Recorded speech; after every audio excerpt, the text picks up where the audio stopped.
It's Winnie Mbabazi for eCheck, and this is an exclusive interview with the first of her kind, Mitchelle Daka, Miss Universe Uganda. It sounds really nice to say, and we've also got Joram Muzira. He's not a stranger to the show. He's been here a couple of times, and I actually remember the last time we spoke to you about Miss Universe was at the press conference. You were excited. You were like over the moon, I could tell. And actually speaking from outside looking in, I can tell you seemed like you were, when you look at someone who's about to take on a journey they've not taken on, but it's like they're willing to do it. So seeing what we saw on Saturday, it wasn't much of a shock. I was like, yeah, it had to come out like this. But how are you doing, Joram, before I get to our queen? I'm very well, thank you. I'm Yeah. excited for the journey. Yeah. I mean, we're done with the finale, but the work just starts now because Her Royal Highness, the Queen, Yeah. Michelle Daka, I saw her crown shining from that side. will be the very first ever Yes. Ugandan to be representing Uganda Yeah. at Miss Universe. And that's major. That is why I'm very excited. Yeah. Super, super excited because I know she's going to do amazing. Yeah. Uganda is going to shine. And also the pageant has been amazing. Yeah. Yes. Michelle, how are you doing? Honestly, I'm so excited. Yeah. I'm so thrilled at how things played out, and it's been amazing to be under a chaperone as kind and as thoughtful and as invested as he is. It Yeah. makes the job so much easier. Yeah. Does it still feel unreal? No, I don't believe it. Like you wake up and you're like, oh, by the way, where's my sash? Literally, that's how I feel. It hasn't hit yet. Yeah. I know there's a lot of work ahead of me, and that's what I'm preparing myself for. I'm not allowing anything that doesn't involve the fact that we want to win and bring this home to affect me or stay in my mind right now. Yeah, we're going to talk about the work in just a bit because I know you're now preparing for an even bigger stage than you've already prepared for. But how do you feel when it comes to the pressure? Because you can't, unfortunately, you're in a situation where it's good and bad.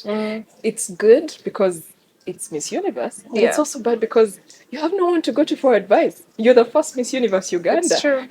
So how are you preparing for that kind of pressure on the global stage? I actually feel like for the most part, Mr. Joram gave us a taste of what it's going to be like in boot camp. Yeah. And if I could survive boot camp, I'll survive Miss Universe. That's right. Because we had 2 a.m. nights, and our call time every morning would be 4:30 for yoga and training. Yeah. So if I can survive on 2 hours of sleep, I think I'll manage. Okay. We love that. We're waiting to root for you. Thank you. I know. I mean, it's very iconic, super iconic, legendary at the same time. History has been created, and we're not going to stop. We absolutely don't want to stop on just the first one. We still want to empower as many women as possible. And I would also like to say that the biggest reason as to why we decided to do this was to empower women of all sizes, of all different shapes as well. That is why you'll notice that we've had mothers, we've had married women in there, we've had girls that are 26, 27, 29, 30, 34. So at the end of the day, to me, it's pure bliss and joy that there's a platform now in this country that advocates and empowers every type of woman. All right, you've talked about advocating, and Michelle, I understand also your advocacy focuses a lot around mental health. Yes, it does. Can you tell us a little bit about that? Why you chose that specific route to take? I chose that route because, when I was 21, I was studying in South Africa. So just to give you a little history on myself as well. I was born and raised in Uganda. I went to Jack and Jill Primary School, and then I proceeded to Kampala Parents. And then I went to Horizon, St. Lawrence for a year. And then I finished at Vienna. And after Vienna, I went to Kenya for about 3 years. Came back here for 1 more year. And then I went to South Africa for university. So while I was there, I met this incredible girl. And when you're going to South Africa, people say things about things, but you never think it'll happen to you. So when that happened to her, it really shook me in every possible way. It changed how I saw the world because it was just unexpected. It was not something that was premeditated. It was not a person that we thought would do something like that. So it was really shocking. So it took me about 2.5 years to really heal from that. Like it would still keep coming up even when I thought I was fine. And at some point, instead of it inspiring me to live for her, I found myself just living a lesser life because I didn't like the world. I didn't like men. I didn't like people. I just didn't see the point. So I had to be intentional about lifting myself up from that really dark place and saying, you know what, I need to do this for both of us. Even if she's not here, if I do the things that we said we were going to do, at least she lives on through me. So that's why I started the Grounded Women Initiative. Yeah, I absolutely love that. Just to give us a little sneak peek, are we still going to continue on this road for Miss Universe Global? Absolutely. Yes, sure. Yes. Absolutely. Okay, I absolutely love that and what you're about, really. Thank you. I also understand you are a content creator, you're Yes, a I am. fashion model, you're an entrepreneur, you're so Yeah. many things. I think even things we don't know, right? This is but true. is this going to be a platform for you to even take those on a bigger scale? Absolutely. I was sharing this with the girls earlier. I've been a model for the past 10 years. So a lot of people were asking me why pageantry and why now? Yeah. And it's just the fact that as you grow older, your priorities change. You know, your values are deeper. You want to leave an impact. You care about your family. You care about people you want to serve. Yeah. And modeling wasn't giving me that access or that platform. Yeah. And to be honest, before I applied for this, I was only doing select jobs because at this point, I'm a veteran. I was tired. I needed a new challenge. And this just felt like the perfect evolution for the woman that I'm becoming now. Okay, I absolutely love it. Joram, for you to put together a group of such intelligent ladies, and I think the best way to tell actually the intelligence is when people are answering questions. Absolutely. You can understand why the group you're seeing on stage is Yeah. the group that is on stage. The best class ever, 2026. Right. And for you, what exactly do you base on, or how do you make sure when the girls are in camp, they are coached by the right people, they are taught the right way? Someone might have the best idea, but maybe not be able to vocalize it, Executor. things like that. Yeah, how do you make sure that happens? Because we're amazed when we watch them answer questions. Yeah. I would like to thank the entire class of 2026, the pioneers, the veterans. These girls were absolutely phenomenal. Yeah. Insanely phenomenal. And the basic quality that we were looking at was mainly their inner beauty. Yeah. Because let's be realistic, people are beautiful, but then you have to also like look at their inner beauty That's as well. You know, their true. hearts. They have very beautiful hearts. So, Yeah. and the fact that I've also been in this business for the past 15 years, that's a lot of experience. Absolutely a lot of experience to know the type of, mentors that they needed, the type of people that, should be around them. Yeah. That is why we're very selective on all the mentors that came in camp. We had so many different mentors coming in line, with mental health, speech and diction, advocacies, that a lot, absolutely a lot. So we were very intentional, Yeah. very, very intentional. And I'd also like to say that this season, I was super intentional on how I wanted the girls, to look, on how I wanted the girls to sound, on how I wanted the girls to present themselves. So everything was curated to make sure that their inner personalities shine more than just, their looks. Yes, I absolutely love that. Now, I think for many, obviously, because you're a maybe not a pioneer, but A legend. you're an icon. I like that. That's the word, an icon. But especially when it comes to pageantry, like you can't say pageantry in Uganda, not say Joram. Yeah. So for you, what does it mean when every time there's a pageant, especially one that's big enough to involve someone like Joram, gets people to talk about what happened, to talk about who was won, to talk. Not everybody has that luck, Joram. What does it mean for you to have? I guess the word is talkability that people like to use. Yeah. It does mean the whole world to me, honestly, but it also seals what I've been doing for the past previous years. Yeah. I remember the night before the finale, I had a sit down session with the girls, and then we're all just talking about the things that we're very grateful for. Yeah. And I kept telling them that I've been doing this for the past 15 years, but honestly, I've never had a class in my life that was like the class of 2026. I cried when I was talking to them. And that is why I told them, I'm not going to cry on stage. I'm not going to cry on the finale night. But honestly speaking, to me, it was a fulfillment of, that testament that I always wanted to see in pageantry. That life that I kept telling myself, if I ever own a pageant, this is what exactly I want to see. So it's very fulfilling. It's very... It's more or less like a validation that, Joram, you're doing the right You're thing. on the right You're path. you're exactly on the right path. Because there's so many days I would question myself. Why am I doing Because this? it's a lot of work. It's oh my goodness. It's a lot. Yeah. It's absolutely a lot. Yeah. But the class of 2026, they kept me going. They did keep me They going. made that work easier Yeah, for you. they did. That's amazing. And also, speaking of social media, really, what do you base on, I guess, for the judges also, the different categories? Because different awards are given, although people sometimes are just waiting for the crown, there's so much that all the girls have won along the way for different reasons.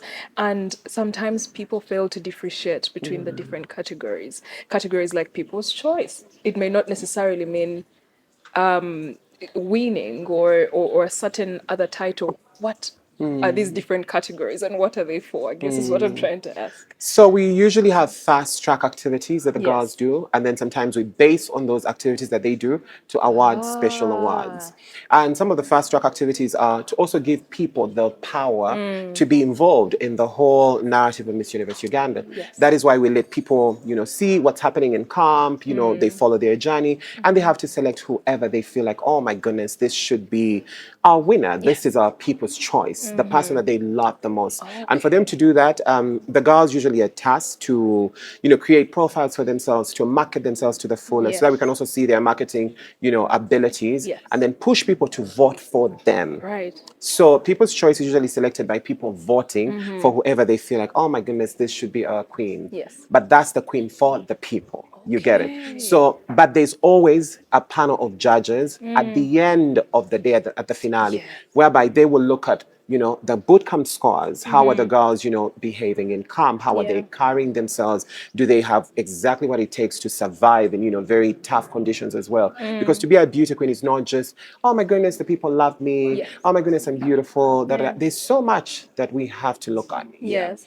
And then the judges at the end of the day. Then the judges at grand the end of the finale. day have to make, the final decision. Yes, Yeah, I they do. absolutely love that. And Michelle, what Yes. are you most excited for going to Miss Universe, the global stage later this year? I think it's the fact that Uganda is the first. This is the Yeah. first time Uganda is joining the Miss Universe platform. I think there's a lot of attention on us, which Yes. is tremendous amount of pressure, but Yeah. also an incredible opportunity. Yeah. I think if we knock this out of the park, Yeah. Uganda will go down in history, and All that's really right. exciting. Okay, now that you mentioned that, I've got some Yeah. quick fire questions for Sure, you. let's do it. Just some quick ones. Do you have a favorite Miss Universe ever? I'd like to say, what was her name? Or Was it it could be yourself. Cheryl? Oh, me, yes. And that's an option as well. Amen. It could be Was yourself. it Cheryl Christ, Which, the one who passed away? oh yeah, Miss She was USA. pretty special. She's no. very special. Very. Short-lived but special. Okay. And the Venezuelan queens, I've loved every single one of them. They're the most competitive for Yeah. sure. Yeah. Them alongside the South Africans as Okay. well. Zozie.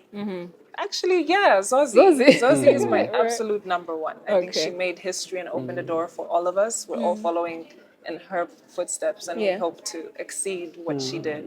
Okay. But yes, absolutely I Zozie. love it. Favorite Ugandan artist?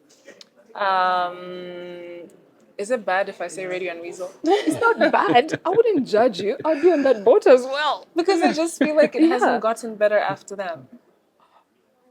In terms of like how far and wide they were relatable. That's true. There's people that are doing great That's true. within Uganda, but as far as like the They entire touched East your heart. African They have- community yeah. and yeah, I understand that. they represented all of us. Yes.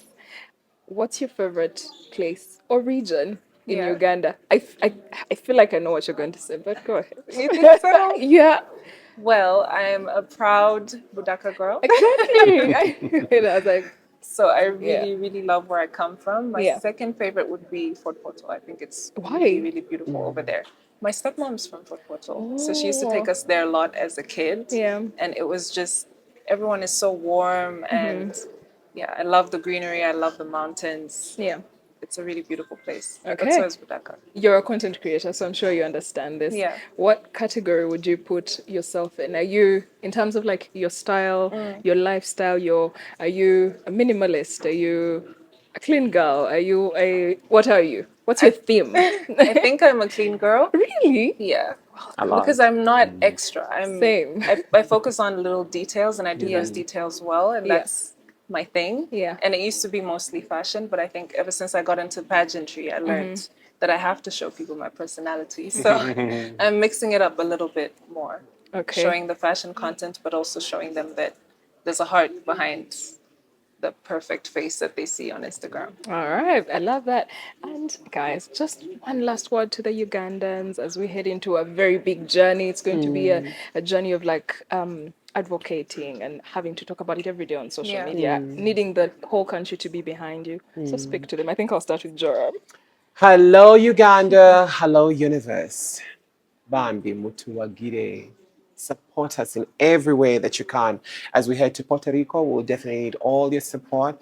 And also, you know, when we carrying out our activities, our advocacy works, and everything that we do, let's support Uganda. This is not just a narrative for Joram or, you know, the Miss Universe, you know, organization or, you know, Miss Universe Uganda, but it's a narrative to ensure that we push the Ugandan flag to the fullest and we make sure that Budaka goes all the way to the universe and makes us proud.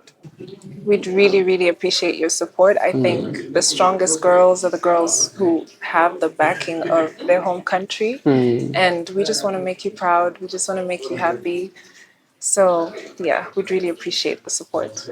Okay, as you head to Puerto Rico, have you got some reggaeton already on your playlist? Or not yet, but I That will plan come on for learning later. Spanish. I think that's the need, at least to Yeah, I think greet that's- people and win them over. to be able to ask for food, to be like, I'm Exactly. hungry, and in Spanish. That's amazing. Thank you so much for being on Thank eCheck. you too. Thank And you we for hope to having see us. you again before you head to Puerto Rico, I think. Because I'm Of going to say after, but we course. need to see No, you before you. before. This is true. Absolutely Yes. before. So you can live with our blessings. Amen. I We're not love going to be that. strangers. We promise. Thank you so much, guys. Thank you so much. It's Winnie Mbabazi, and this has been eCheck with an exclusive interview with the Miss Universe Uganda, the first of her kind, by the way, Mitchelle Daka and Joram Muzira.